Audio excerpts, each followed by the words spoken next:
Assalamu alaikum everybody, and thank you very much for introducing me, and the panel discussion that we are going to be carrying on is financial literacy and real estate empowering investors for smarter choices. So मुझे जब आतिफ की call आई कि तुम panelist बनो, मैंने कहा नहीं, I'll be the moderator because financial literacy is a very close to heart subject. और जो मेरे वर्दी पैनलिस्ट बैठे हैं, जिसमें से 3 को तो आई पर्सनली नो, तो चौथे हैं उनको मैं अभी जान जाऊंगी कुछ देर में, बिकॉज फाइनेंशियल लिटरेसी इतना ज़्यादा बज़वर्ड बन गया है and I coming in from the financial sector, तो हमको पढ़ने की एक बीमारी है मैं कहती हूँ. सो बट जो कॉमन मैन के साथ मैं डील कर रही हूँ फॉर द लास्ट 2018 से as being part of Rawalpindi chamber of commerce, इतनी छोटी छोटी चीज़ें जो कभी हमने सोचा भी नहीं कि यार कॉस्टिंग भी करनी होती है या लिखत पढ़त भी कोई चीज़ होती है. सो people are clueless in a lot of aspects. Before I take the conversation आगे, I would want my worthy panelist के one liner अपना introduction करा दीजिए, your key strength, and so that we can carry on. I would like to start from Rizwan Jafar. Hello, Assalamu alaikum everyone. My name is Rizwan Jafar. I'm the founder of Made in Pakistan movement. So we have a lot of events in Pakistan and abroad, and also I'm the founder of Youth Parliament in Pakistan. Thank you. Assalamu alaikum. My name is Abdul Karim Adia, and I'm the CEO of Olympic Group and former Vice Chairman Association of Builders and Developers of Pakistan. I'm holding a title of being the brand ambassador for the entire construction sector that includes builders, developers, allied industries, representing Pakistan's industry to the entire world. Thank you. Hello, I am Dr. Jamshed Arslan, and my identity for this panel is Managing Director at Research Minds. Apart from that, I am a faculty member at Salim Habib University.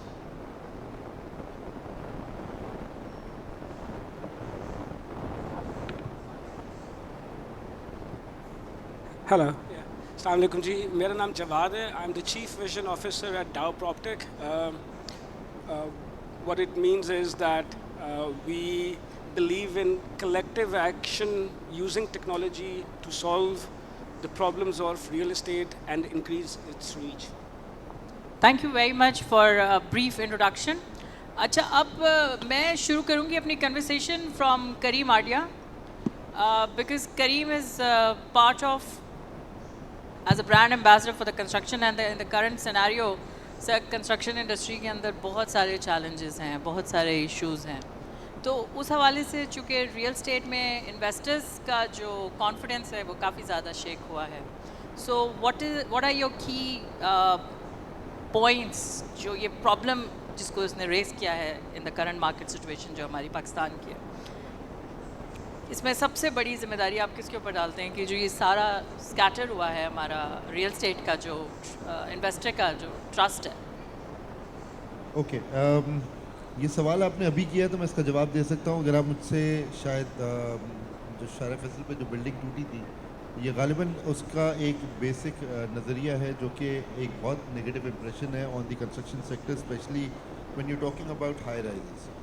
अगर आप मुझसे ये 2-3 साल पहले पूछती तो शायद मैं इसके ऊपर कोई कमेंट नहीं कर सकता था, लेकिन अब चूँकि इसका ऑर्डर आ चुका है तो इसलिए we can always comment positive और नेगेटिव डिपेंडिंग ऑन कि आपका उसके ऊपर क्या नज़रिया है या आपका उस पर क्या टेक है, वो हम कर सकते हैं.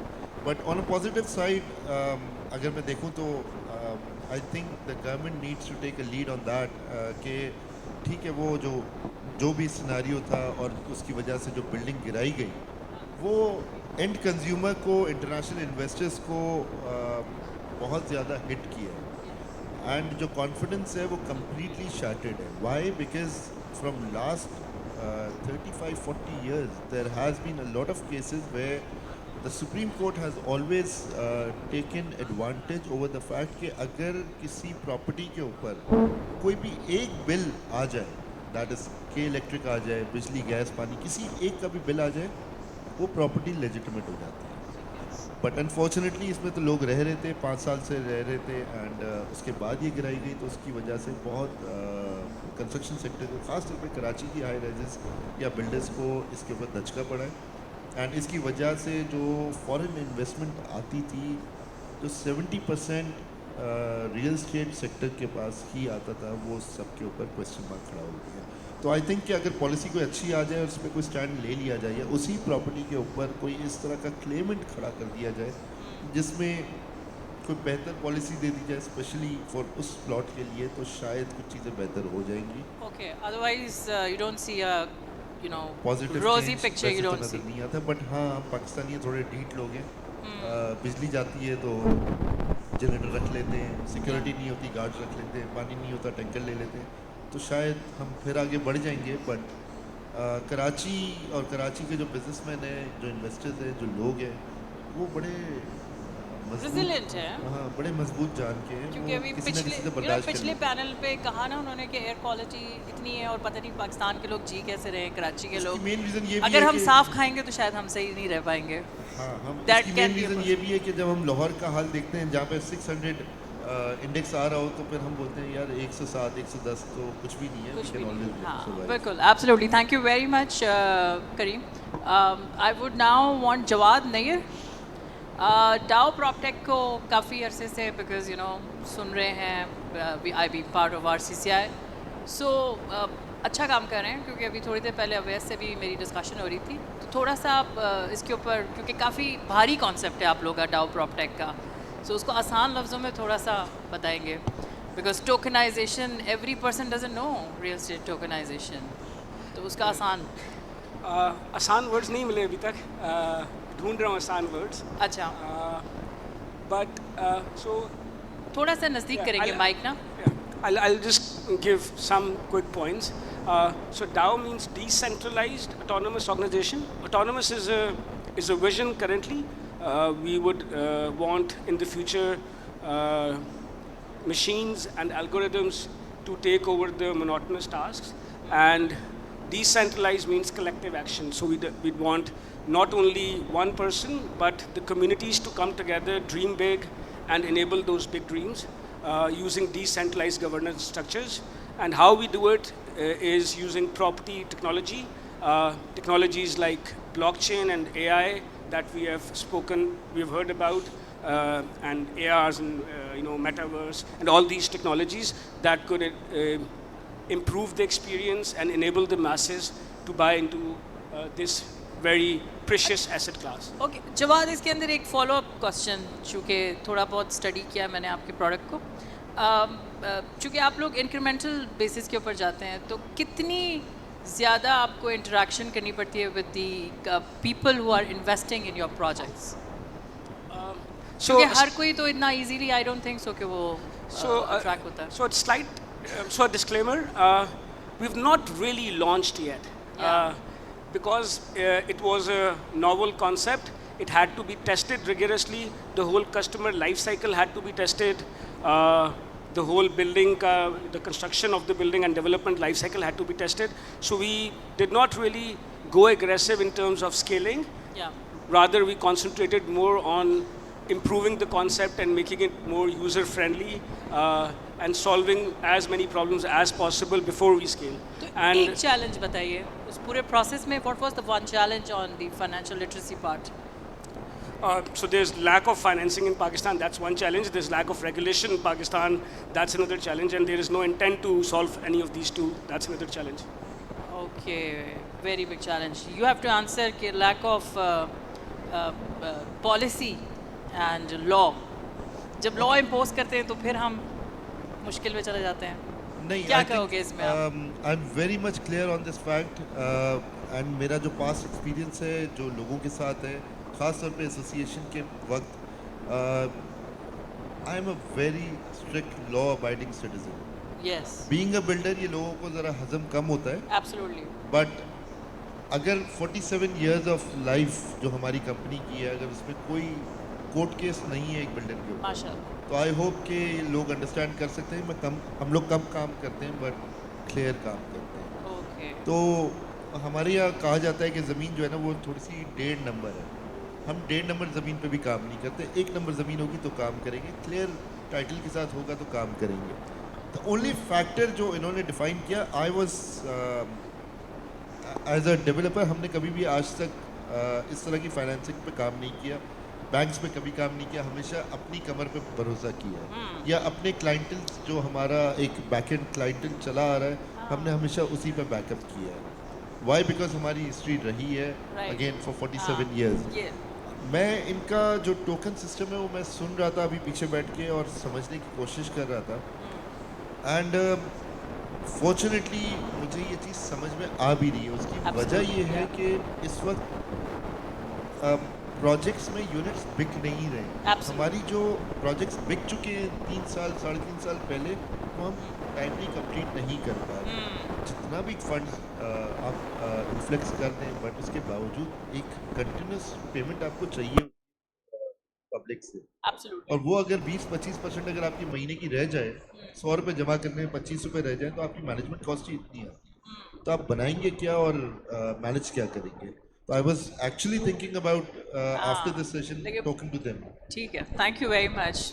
उसने थोड़ा सा अपनी पोजीशन का सही से उन्होंने जवाब दिया डिप्लोमेसी के साथ। Thank you very much Karim. Jamshed, because you working on financial literacy, क्योंकि ऑफ द पैनल हम जब नीचे बैठे थे तो आपने बताया कि आप करते हैं, तो उसमें what aspect of financial literacy आप देखते हैं, कर रहे हैं, ये बताइएगा, और उसमें चैलेंज क्या आ रहा है? हाँ, ये बहुत अच्छा क्वेश्चन है और रेलेवेंट है। थोड़ा सा आगे। हाँ हाँ, अभी आपने एक बात की कि फाइनेंशियल लिटरेसी बड़ा बज़वर्ड है, तो ये बज़वर्ड, ये जो आज के लोग बैठे हैं इनके लिए बज़वर्ड है। तो हम जो वर्कशॉप्स वगैरह स्कूल्स के लिए जो हमारा प्लान है सारा, तो स्कूल्स के बच्चे जो जेन जी और जेन अल्फ़ा है उनके लिए बज़वर्ड नहीं है, उनके लिए सोशल मीडिया ज़्यादातर वो उसमें इंगेज है। तो उनको इस तरफ लाना कि वो इस हवाले से सोचें कि सेविंग क्या है, और दूसरी जो भी टर्मिनोलॉजीज़ हैं इस पूरे जो हम लोग गैदर हुए हैं उसमें मैं भी एक डिस्क्लेमर दे दूं कि शायद मैं सबसे ज़्यादा नॉविस हूँगा to the point of ignorant, ठीक है, कि ये जो टर्मिनोलॉजीज़ हैं और जो भी उसके डिफरेंट एस्पेक्ट्स हैं, राइट। लेकिन यह है कि it doesn't have to be, ये कहाँ से स्टार्ट होगा? ये स्कूल से स्टार्ट होगा। तो जैन 28 को हमारी एक वर्कशॉप है, अभी वो हमारा एक MOU भी साइन है जो कि ऑल कराची जो प्राइवेट स्कूल एसोसिएशन है उनसे, सैयद तारिक साहब से, तो हम एक वर्कशॉप कराएंगे जिसमें जो स्कूल के स्टूडेंट्स हैं ओ लेवल तक के, उनको हम जो एक्टिविटीज़ कराएंगे उसमें यानी कि उनको दिया जाएगा कि आपके पास इतने पैसे हैं, इसको आप कैसे इन्वेस्ट करेंगे, जिसमें डिफरेंट सिनेरियोज़ होंगे कि would you like to invest in a laptop या फिर सेल फोन, या अगर आप एक ट्रिप प्लान करना चाहते हैं, तो इस तरह के डिफरेंट सिनेरियोज। प्राइमरीली आप लोग कॉस्ट बेनिफिट एनालिसिस बच्चों को कॉस्ट ज़्यादा। बेनिफिट है। और आपने चैलेंज की बात की, चैलेंज जो सबसे बड़ा है ना, हम लोग तो अपनी मर्ज़ी से यहाँ पे आए हुए हैं, स्टूडेंट आपकी नहीं सुनना चाहता, सीधी बात है। तो उसको इसमें इंगेज करना, this is quite a big challenge. ये कहना आसान है, लेकिन ये है कि जब आप प्राइवेट स्कूल्स तो फिर भी रिलेटिवली बेहतर है, हम नेक्स्ट जो है ना वो गवर्नमेंट स्कूल्स में भी जाएंगे ये सारी एक्टिविटीज़ करना, तो वो स्टूडेंट इंटरेस्टेड नहीं है, तो उनका इंटरेस्ट डेवलप करना, ये तो हम एज के उस ग्रुप में हैं कि हम इंटरेस्टेड हैं कि भाई फाइनेंसिस का हमें पता हो, लिटरेसी का पता हो, भाई सेविंग अकाउंट भी कोई चीज़ होती है, ये सारी चीज़ें। तो ये जेन जी और जेन अल्फा को जो उनका इंटरेस्ट डेवलप करना है, दिस इज द। अच्छा, thank you very much. Then we have Rizwan Jafar with us, and Rizwan, मैं चाहूँगी कि आप एक तो मेड इन पाकिस्तान के लिए बहुत ज़्यादा एफर्ट्स कर रहे हैं, and it's very heartening to witness, और दूसरा जो आपका विजन 2030 है उसके बारे में मैं चाहूँगी कि आप बताएंगे प्लीज़। सबसे पहले थैंक यू वेरी मच। देखिए, बात ये है कि जो हमारा, क्योंकि मैं हफ्ते में 2 दिन पॉलिटिकल शो करता हूँ, तो इसलिए शायद वो हर चीज़ के अंदर थोड़ा सा जहन में कुछ पॉलिटिक्स आ जाती है। बात ये है कि लास्ट 40-50 इयर्स में हमें जिस जगह पे होना चाहिए था, ऑफ कोर्स आप सब समझते हैं कि हम उस जगह पे नहीं हैं, पाकिस्तान को जहाँ होना चाहिए था, या हम अगर कराची में बैठे हुए तो कराची को जहाँ होना चाहिए था वहाँ हम नहीं हैं। और अगर इस रीजन में हम 40 इयर्स पहले सबसे बेहतर थे, और हमारा एयरपोर्ट सबसे बेहतर था और हमारी एयरलाइन सबसे बेहतर थी, तो आज हम किस जगह पर हैं आप सब जानते हैं, बहुत अच्छी तरह जानते हैं। आप मिसाल के तौर पे अब दुबई की मिसाल ले लें, मुझे तो ये सबसे ज़्यादा फील यही होता है कि सबसे बड़ा बेनिफिशरी जो है वो दुबई है या यूएई है, कराची के डिक्लाइन का। और आज भी यही सूरत हाल है कि दुनिया का वो बिज़नेस जो कभी कराची में आता था और यहाँ के बाज़ारों में आपको फॉरेनर्स मिलते थे, वो सारा मल्टीप्लाई बाय 10 और 20 होके दुबई पहुँचा है। और वो खैर दुनिया का क्या पहुँचा है, अब हमारा अपना चला गया है, यानी हमारे अपने भी जो बिल्डर्स एंड डेवलपर्स में कितने लोग इस वक्त दुबई में काम कर रहे हैं और वहाँ जाके चीज़ें कर रहे हैं। तो क्या रीज़न है कि हम वो जो आपने स्टार्ट लिया था जहाँ से बात का ट्रस्ट का, कि हम जो है वो ना बिज़नेस कम्युनिटी को ट्रस्ट दे पा रहे हैं, ना यानी ना बेचने वाले को ट्रस्ट दे पा रहे हैं, ना लेने वाले को ट्रस्ट दे पा रहे हैं। रीज़न क्या है भाई? दोनों तरफ ट्रस्ट होना चाहिए ना। जो इस टेबल के इस एंड पर है वो भी इन्वेस्टमेंट कर सके, वो भी लॉन्ग टर्म इन्वेस्टमेंट कर सके, और जो टेबल के उस तरफ है जो पाकिस्तानी है, पाकिस्तान में इन्वेस्टर है। और सबसे बड़ी बात जो हम जिस पे बहुत ज़्यादा कहते थे कि जनाब जो असल टारगेट है हमारी ओवरसीज़ पाकिस्तानी है, तो उन पर जो है हम ओवरसीज़ पाकिस्तानियों को क्यों नहीं ट्रस्ट दे पा रहे। तो ये 3 साल में मज़ीद हम जो है वो इस पर डिक्लाइन पे गए हैं। और आपने जो बात की रेजिलिएंट वाली, ये बस ये इस पर हमने भी बड़े प्रोग्राम किए और बहुत सारी चीज़ें की कि जनाब हम बड़े रेजिलिएंट पीपल हैं, लेकिन शायद ये चीज़ ख़त्म हो रही है, मुझे लग रहा है, मुझे फ़ील है। ये हमारी खुशफहमी या नारेबाजी ज़रूर है, लेकिन पिछले 3 साल में हम रेजिलिएंट के बजाय अल्टरनेटिव पे जा रहे हैं कि यार ये बहुत हमने जितना बर्दाश्त करना था कर लिया, अब क्या हो सकता है, अगला स्टेप क्या हो सकता है उस पर सोचा जाए, या नेक्स्ट जनरेशन के लिए क्या हो सकता है वो सोचा जाए। यानी चलो हमने अपनी लाइफ गुजार ली, हमारे बच्चों के लिए क्या हो सकता है अब हम वो सोचें। तो वो जो रेजिलिएंट फैक्टर था, मुझे लग रहा है कि अब वो ख़त्म होता जा रहा है और अब हम जो है वो नेक्स्ट जनरेशन जो है उसको दूसरे पैरामीटर्स में सोच रहे हैं। अच्छा, उसका रीज़न सर आपने बहुत अच्छी बात की कि कोई तकरीर सुनना नहीं चाह रहा, कोई अवेयरनेस की बात नहीं सुनना चाह रहा। उसका रीज़न 2 मेरे नज़दीक बहुत बड़े रीज़न्स हैं। एक तो ये है कि क्योंकि हमारा ट्रस्ट डेफिसिट हो गया है बहुत बड़ा, और किसी भी नेशन से अगर ऑनेस्टी चले जाए तो समझ ले सब कुछ चला गया।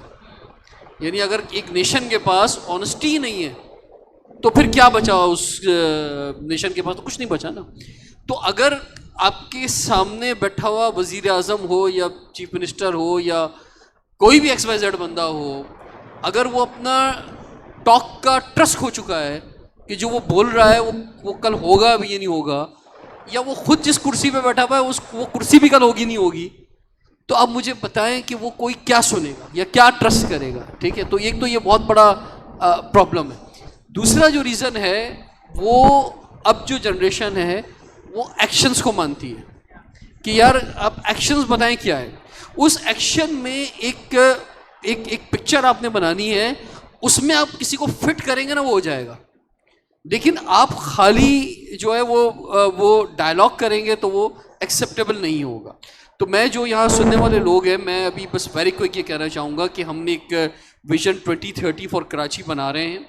2 महीने पहले हमने मूवमेंट स्टार्ट की थी। साकिब एजाज साहब भी हमारे साथ मौजूद थे, वहाँ पे गवर्नर हाउस में हमने इसका इनॉग्रेशन किया था, और with mayor, with Sindh government, with federal government, सबके साथ हमने उस पर डायलॉग भी किया है, चीज़ें भी की हैं, और अभी जनवरी के अंदर उसको वो हम ऑफिशियली लॉन्च कर रहे हैं। वैसे तो जब आप AI की बात हो रही थी, तो जब मैंने ChatGPT पे जाके लिखा कि विजन 2030 कराची का क्या होना चाहिए, तो उसने मुझे सारी बड़ी ज़बरदस्त हेडलाइन दे दी 2 पेज की। मैंने कहा नहीं यार मुझे डिटेल में बताओ, तो उसने 40 पेज का मुझे बना के दे दिया। तो असूली तौर पे तो मुझे बहुत मेहनत करने की ज़रूरत नहीं थी। 40 पेज का विजन 2030 फॉर कराची मेरे पास विद इन 10 मिनट्स मौजूद था। ठीक है, लेकिन मैंने अपनी खैर वो भी वैल्यूबल है, क्योंकि बहुत सारी चीज़ें ऐसी होती है जो हम नहीं सोच रहे होते, वो ChatGPT हमें गाइड कर देता है, उसको रेफरेंस पॉइंट है, उसको मैंने लेकिन वो बहुत बारीकी में नहीं जा सकता कि कराची की फुटपातें कैसी होनी चाहिए, कराची में दरख्त कौन से लगने चाहिए, कराची हॉरिजॉन्टल जाना चाहिए या वर्टिकल जाना चाहिए, या कराची में जो करप्शन का निज़ाम है सारा या कब्जे की ज़मीन है, शायद वो चैट जीपीटी नहीं बता सकता। Yeah. ठीक है, तो वो हमें ही पता है कि जनाब किस किस इदारे में किस किस लेवल पे और कितनी करप्शन है, और जो किस किस जगह पे और कहाँ का जो है वो कब्जे की ज़मीनें। तो उस पर जो है वो हमने अपनी टीम डेवलप की है और वो उस पर काम कर रही है, बहुत बड़ी चीज़ों पर भी और बहुत छोटी चीज़ों पर भी, और मुझे उसमें आप सबका कोलैबोरेशन और कोऑर्डिनेशन चाहिए। Thank you. Thank you very much. अच्छा करीम, आपके ऊपर वापस से I would like to, because the topic is empowering investors for smarter choices. अब चूँकि थोड़े दिनों पहले चेयरमैन आबाद की एक मैं वीडियो सुन रही थी, सो उनका भी काफ़ी रुझान है कि इन्वेस्टर्स पाकिस्तान में नहीं आते, टैक्स बढ़ गया है, बहुत सारी चीज़ें, because same amount of investment if you do it in UAE, so you get attracted to more number of nationalities. तो उस पॉइंट पे क्या स्मार्ट चॉइसेस के हवाले से आप मुझे देंगे, बिकॉज थोड़ा सा आउट ऑफ बॉक्स भी सोचना पड़ा है ना, बियॉन्ड द लोकल मार्केट अगर हम सोचें, तो what is your stance on that? देखिए, जो चेयरमैन ने बात की थी हसन बख्शी साहब ने, वो एक रियलिटी चेक था या इट इज़ कि ये नंबर्स हैं जो पाकिस्तान में हो सकते हैं, बट ये सारे नंबर्स पाकिस्तान से बाहर जा रहे हैं। जैसे कि भाई साहब ने अभी बताया कि अब हम रिजल्ट नहीं, अब हम नेक्स्ट जनरेशन के लिए सोच रहे हैं। और जैसे इन्होंने कहा कि अब स्टूडेंट्स आपको सुनना नहीं चाहते, they want to go for action. What I am trying to say is कि पाकिस्तान को इस वक्त किसी और की ज़रूरत नहीं है, पाकिस्तान को इस वक्त अपनी सिंसियरिटी की ज़रूरत है। Absolutely right. अगर हमने अपनी सिंसियरिटी अपने मुल्क के लिए कर ली तो हमें किसी बाहर के इन्वेस्टर की ज़रूरत नहीं है। 1.2 मिलियन हाउसेस का इस वक्त शॉर्टफॉल है। You are talking about billions of rupees coming into Pakistan, जो कि फॉरेन इन्वेस्टमेंट जो हमारे पाकिस्तानी जो बाहर रह रहे हैं, जो काम कर रहे हैं, सिर्फ उनका इन्फ्लक्स दोबारा से पाकिस्तान में आ जाए। जो बिल्डर्स पाकिस्तान से जा चुके हैं वो वापस आ जाएं। Right. That can include me as well. Yes. क्योंकि मेरा भी बहुत फॉरेन एक्सचेंज जो मैंने बाहर से कमाया था, मैंने बाहर ही पार्क किया हुआ। राइट। कल एक सेशन चल रहा था यहाँ पे, आईटी रिलेटेड बात हुई, तो उसमें कहा गया कि 3 बिलियन डॉलर का जो एक्सपोर्ट है वो पाकिस्तान ने किया है in terms of IT. And I said reality check ये है कि ये 10% भी नहीं है जो पाकिस्तान आए हैं। Absolutely absolutely, I totally agree to your point. Because मेरा आईटी का बिजनेस है, यूएस में रजिस्टर्ड कंपनी है और सर्विस इंडस्ट्री है, मुझे यहाँ से कुछ नहीं ले जाना पड़ा। राइट। वहाँ से ला सकता हूँ कि 3 बिलियन 30 बिलियन होने में देर नहीं लगाएगा। राइट। और जब आप चीज़ों को इम्प्रूव करेंगे, लोगों को मौका देंगे काम करने का और इंटरनेट खोल देंगे, तो वैसे ही 30 को 300 होने में देर नहीं लगेगी। बिकॉज पाकिस्तानी जो लोग हैं ना, वो बड़े एग्रेसिव मोड के होते हैं। हाँ। Again what I am trying to say is कि हमें किसी की ज़रूरत नहीं है, सिर्फ अपनी है। पैसे हमारे पास आ जाएंगे। पॉलिसी चाहिए और सस्टेनेबिलिटी चाहिए उस पॉलिसी को। राइट। टिक के काम करेंगे, विजन के साथ काम करेंगे और उस पर क्वेश्चन होगा। राइट। यानी कि अगर बिल्डिंग तोड़ी गई है तो बिल्डिंग तोड़ने पे जिन 17 लोगों ने उन एनओसीज पे साइन किया था, पहले उसको टंगाएं। Absolutely right, I totally agree to End this कि consumer बनने को के ना टंगाएं। हाँ बिल्कुल एब्सोल्युटली एग्री। बिल्डर के बारे में ये Yeah. लोग समझते हैं कि बिल्डर माफिया है। नहीं। 5 fingers are not equal। Yes absolutely. ये पुलिसिंग डिपार्टमेंट ना बिल्डर का काम है ना आबाद। या ये सारे काम गवर्नमेंट डिपार्टमेंट्स, उनके ऊपर ये टैक्सेस हमारे अपने से निकाल के उनको दिए जाते हैं। राइट काम करने के लिए रिश्वत देनी पड़ती है। जी बिल्कुल, आई नो दिस। तो जब राइट काम करने के लिए जब रिश्वत देनी है, तो हम बिजनेसमैन है उसकी आरओआई निकालते हैं जी कि भाई अगर 30 करोड़ रुपए का प्लॉट लिया है और 3 करोड़ रुपए हैं, तो ऑटोमेटिकली वो 33 करोड़ रुपए मेरे लगे हैं, मैंने उसके ऊपर नफे निकालने हैं। राइट। तो मैं कहीं ना 2 नंबरी तो करूंगा। राइट। और उसके ऊपर वो आंख भी बंद करेंगे। अब वो 3 करोड़ रुपए की 2 नंबरी नहीं करूंगा, फिर मैं वो 3 करोड़ रुपए की 9 करोड़ रुपए की 2 नंबरी करूंगा। तो ये मौके हमें ही दिए जाते हैं, हमें मजबूर किया जाता है। हाँ। सेकेंड थिंग ये कि आपका जो बिल्डर है, जो आपकी मुल्क में इन्वेस्टमेंट कर रहा है, ये बात समझने की जरूरत है कि हम एक दूसरे से क्यों जेलस होते हैं। राइट। बहरिया टाउन इतना बड़ा नाम है यहाँ पे पाकिस्तान में, वो दुबई में वेलकम कर दिया गया, Absolutely. हम यहाँ पे वेलकम क्यों नहीं कर सकते उसको दोबारा? मतलब ये मुझे दोबारा वर्ड यूज नहीं करना चाहिए। फिर वही चेयरमैन की बात पे जाएंगे ना हम, जो चेयरमैन आबाद ने अभी रिसेंट पास्ट में बोला, वो यही उन्होंने हम बात बोली। अपने लोगों को एम्फेसिस क्यों नहीं कर सकते? दुबई अपने बिजनेसमैन को प्रमोट करता है, Right. क्यों इमार पाकिस्तान आया है? और हम बहुत शौक से ये सोचते हैं कि यार हम इमार में रहते हैं। राइट, ये एक क्वेश्चन मार्क नहीं है हमारी इंटेग्रिटी के ऊपर? या हम अगर बिजनेसमैन है और हम अगर हाई नेट वर्थ बिजनेसमैन है तो हमसे जेलस क्यों हो रहे हैं? हमें Yeah. माफिया क्यों बोला जा रहा है? अब हम कोई सर, अफगानी तो नहीं है, हम कोई हाँ, इंडियन तो इस नहीं चीज है। इसकी डिबेट बहुत लंबी है, इस माफिया के ऊपर हम नहीं बात करेंगे। Jawad, I would want you to जो आपने इतना ब्रिलियंट प्रोजेक्ट अपना स्टार्टअप बनाया Dao PropTech, so under that scenario आपके जो आउटकम्स आए, क्योंकि आपके साथ जो क्लाइंटेल है, आपके अपने ही प्रोजेक्ट्स हैं जो मुझे मालूम है कि आप लोग ने उस पर किया था काम, तो जो आपका आउटकम है वो कितना अच्छा है, या what is the outcome of that पूरी कैंपेन? क्योंकि आपने तो पूरी ट्रांसपेरेंसी के साथ अपनी कंस्ट्रक्शन जो है वो सामने खोल के रख दी ना अपने क्लाइंट्स के, और स्टेप बाय स्टेप आप उनको बेनिफिट्स भी देते रहे हैं। I'll take a couple of minutes if you don't mind. Yeah, please go ahead. So my father was a real developer. I never liked real estate for early part of my professional career, and I was into crypto and blockchain from very early days, and I was doing construction, not real estate, construction. And I kind of hate the financial industry. I think they are the biggest scammers, and realtors are actually really hardworking people coming up with something tangible, physical, contributing, creating employment, contributing to the economy. And the crux of the idea was that if we could back our money with this intrinsic asset and allow people to trade it in smaller pieces, we'll make finance very redundant. And we'll make realtors the next financiers. They don't have anything. That is the biggest scam, not the real estate industry. Yeah. Financial literacy is probably understanding that scam.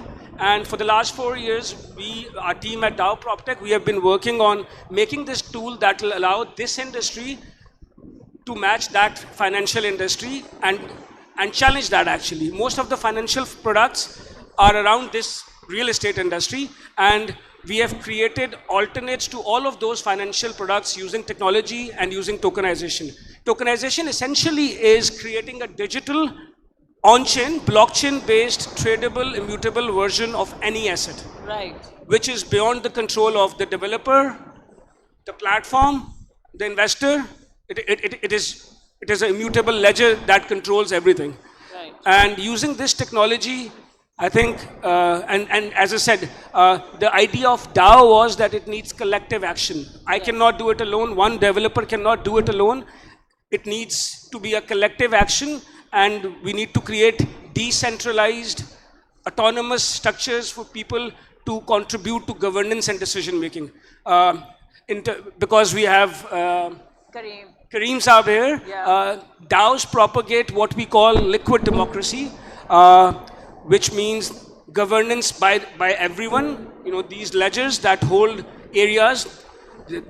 This is the kind of democracy that Socrates probably propagated, where those who have financial interest in the system accordingly participate in the system, and this can all be done digitally, instantly. The technology is there for the last 3-4 years, Yeah. but we need to understand it, educate ourselves, and start working together. That's the most important thing. We need to work together to get it done. Right. Thank you very much. Arsalan, चूँकि मैं भी जेन ज़ी, जेन alpha सबके साथ काम करते हैं, फिर ख़वातीन के साथ काम करते हैं बहुत ज़्यादा. It's a very cumbersome job to make them understand. तो हमने एक एक्सपेरिमेंट किया, Cyberkuza and NASDAQ, Rawalpindi. We trained them the idea of business development and leadership through Legos. And we had a trainer from Berlin. He was online, and it was such a बहुत ही ज़बरदस्त response from the entire team, क्योंकि आपने खुद ही बताया कि आप जब demonstration देते हैं, क्योंकि मेरा बेटा is 11th, so you know हम कहते हैं किस तरह वो गाड़ी चला रहा है, so the young chap says mama look at you how you are driving, तो आप भी तो यही कह रही हो ना, तो वो बोलते हैं, वो बताते हैं आपको, तो वो बच्चा आजकल बताता है। और चैट जीपीटी ने, क्योंकि इब्राहिम को मैंने कहा कि आपने यू हैव टू, अगर आपने पीसी अपग्रेड करना है तो please do it yourself. So obviously बात है, उसकी एक लिमिटेड बजट है, उसको उसने चैट जीपीटी पे डाला और उसको 10,000 ऑप्शंस मिल गए, बिटकॉइंस आ गए, गोल्ड, क्योंकि हमें तो सिर्फ 4-5 ही इन्वेस्टमेंट ऑप्शंस पता है ना, रियल एस्टेट में डाल दें या कोई सेविंग सर्टिफिकेट्स ले लें या something like that. He had a huge list and then we had to sit and discuss. तो आप किस एज ब्रैकेट को करते हैं ये बताइएगा, and what is your amicable output जो आप चाहते हैं कि उन बच्चों से आप हासिल करें? ये बहुत रेलेवेंट क्वेश्चन है।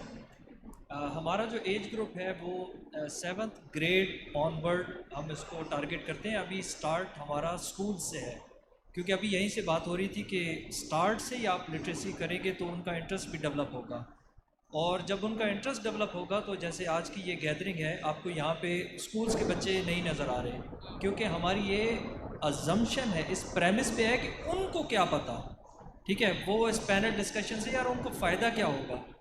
तो हमारा जो टेंजिबल गोल, अभी इन्होंने टेंजिबल की बात की, वो ये होगा कि रिसर्च माइंड की छतरी के अंदर हम जब स्कूल्स वगैरह में वर्कशॉप्स और इस तरह के अवेयरनेस सेशंस होंगे, वर्कशॉप्स को हम ज़्यादा प्रेफर करते हैं क्योंकि आप हैंड्स ऑन कुछ करके दिखाते हैं। तो टेंजिबल गोल आपको 1 साल में या 2 साल में नज़र आएगा कि जब इस तरह का सेशन होगा ना, आपको पीछे स्कूल्स के बच्चे और यूनिवर्सिटीज़ के बच्चे नज़र आएंगे। आप कहेंगे आपका इससे क्या लेने देना, वो कहेंगे हम सीखने आए हैं। तो अभी कोई ख़ुद से सीखने नहीं आया। और चैट जीपीटी की भी बात हुई कि भाई हम इस सेशन में एक्सपो में क्यों आए, चैट जीपीटी से पूछ लें। लेकिन अभी ही पैनलिस्ट ने आप लोगों को बताया कि चैट जीपीटी आपको इतना कस्टमाइज्ड आंसर नहीं देगा जो कि यहाँ के पैनलिस्ट देंगे, क्योंकि इन्होंने अपनी ज़िंदगियाँ गुजारी हैं, इन्होंने सक्सेसफुली बिजनेस किया है। चैट जीपीटी ने सक्सेसफुली बिजनेस ग्राउंड से लेकर टॉप तक नहीं किया। तो इस तरह की जब अवेयरनेस होगी ना, तो फिर आपको यहाँ पे भी ज़्यादा आवाम नजर आएगी। तो ये tangible goals. Great, thank you very much. मैं चाहूँगी लास्ट थॉट्स, अगर हम स्टार्टिंग फ्रॉम जवाद, आप लास्ट थॉट्स दे दीजिए so that we can you know ask the audience for any questions if any. So Vision 2030 की बात हो रही थी। I think our Vision 2030 for our Pakistani chapter is to enable 20 million people to be investors. 20 million. Currently, the number is between 3 to 4 million in Pakistan. To enable 20 million people to be able to be investors in real estate, maybe 1 square foot at a time, and build their portfolio, and enable through that journey, enable the deficit of 1.2 million to be reduced.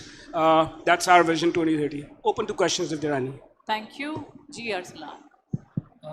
इसमें अभी जब जैसे हम chat GPT वगैरह की बात कर रहे हैं, तो मैं जस्ट एक जनरल बात करना चाहूँगा कि एआई को सिर्फ टूल ना समझा जाए, एआई इज़ एन एजेंट। तो इसके बारे में जो ज़्यादा गुफ्तगू जिसको मैं भी फॉलो करता हूँ वो युवाल नोआ हरारी हैं। उनकी लेटेस्ट बुक आप नेक्सस देख लें और उनका इस पर थीसिस देखें, तो एआई को आप एक डिफरेंट एंगल से देखेंगे।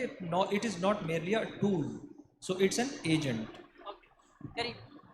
करीब ओके, कल भी जब मैं एज अ पैनलिस्ट बैठा हुआ था तो I receive a few comments saying के we have never seen you so negative about the work and the situation around, and I said I'm never negative. I'm never a negative person at all when it comes to life and business.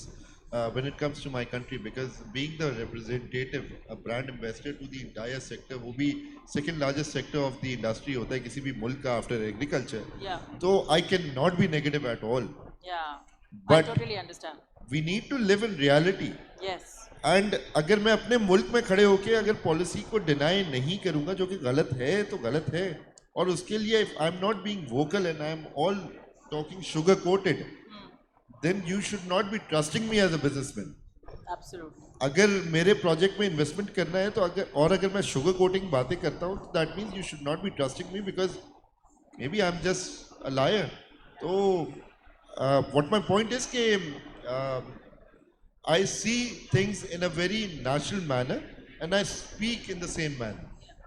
And अगर कोई policy चीज़ें अच्छी होती हैं, बेहतर होती हैं, because I been on the policy making and think tank and ADB and world bank and IMF, I have been the consultants, I have been a speaker for GIZ and APO Right. Japan and been on study missions as well. So I think you'll find me the first person to stand on board being very positive. Yeah, I know this. Thank you very much. Rizwan, last thoughts? बहुत ही concise रखिएगा. अच्छा, देखिए, government का बड़ा important role होता है of course policy making, और जब हम टैक्स देते हैं, डायरेक्ट टैक्स हो या इनडायरेक्ट टैक्स हो, तो ऑफ कोर्स हम सवाल भी कर सकते हैं. फिर इसी तरह से जो कर्जा लिया जाता है वो भी ऑफ कोर्स गवर्नमेंट ने नहीं देना. आज प्राइम मिनिस्टर कोई और है, कल कोई और होगा, वो आवाम ने देना है, ठीक है. और वो बल्कि बता भी देते हैं कि जनाब कैसे कैसे लेना है इनसे, ठीक है, वो सारे तरीके भी बता देते हैं. तो इसका मतलब तो मुल्क तो असूली तौर पे तो आवाम चलाते हैं, ठीक है, जब सब कुछ आवाम ने करना है. लेकिन उसके बावजूद आवाम जो है वो सोए रहते हैं, मतलब वो जो है ना वो अपना रोल अदा नहीं कर पाता. तो वेरी क्विक मैं समझता हूँ कि 3 बड़ी इंपॉर्टेंट चीज़ें जो करनी होंगी. नंबर 1, हमें यूनाइट होना होगा, क्रिटिकल थिंकिंग की तरफ जाना होगा और यूनाइट होना होगा. नस्ला टावर का ऐसा वाक़या हुआ, उस पर जिस तरह से आवाज़ आनी चाहिए थी नहीं आ सकी, बदकिस्मती से आनी चाहिए थी. हालांकि बहुत अच्छे प्रोटेस्ट हुए, चीज़ें हुई, लेकिन वो बात नहीं, उसके रिजल्ट निकल सके. नंबर 2, हमें एक दूसरे की टांग के बजाय हाथ पकड़ना होगा. टांग नहीं खींचनी होगी, हाथ पकड़ के खींचना होगा. Collaboration is more important. जब तक हम इतना बड़ा मुल्क हुआ नहीं है हमारा, या वर्ल्ड ओवर जब हम ग्लोबली जाते हैं तो कोई हमारी क्या औकात है आप सब जानते हैं. तो अभी हमारा वो वक्त आया नहीं कि हम कोई जो है ना वो अपने बलबूते पे हमारे इदारे खड़े हो सकें. हमारे पास कोई ब्रांड नहीं है, ग्लोबल ब्रांड नहीं है, कुछ नहीं है. तो इट मीन्स कि हमें चीज़ों को बड़ा करने के लिए कोलैबोरेशन मोर इम्पॉर्टेंट थिंग, जो कि बहुत ज़रूरी है.